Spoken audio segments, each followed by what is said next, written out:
इथे फक्त दागिने नाही तर पिढ्यानपिढ्यांचा विश्वास मिळतो. परंपरेची झळाळी आणि विश्वासाची खात्री. कैलास अडगावकर ज्वेलर्स, दत्त मंदिर bus stop, Nashik road. Paper फुटी प्रकरण. संशयित आरोपी शुभम खैरनारला घेऊन सीबीआयचे अधिकारी मुंबईकडे रवाना. मुंबई सीबीआय कोर्टात ट्रान्झिट रिमांडसाठी सकाळी 11 वाजता हजर करणार.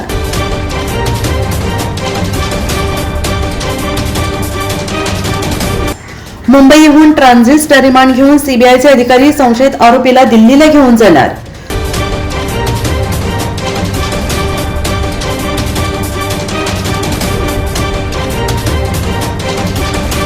चौकशी दरम्यान संशयित आरोपीने आणखी काही नावे सांगितल्याची सूत्रांची माहिती.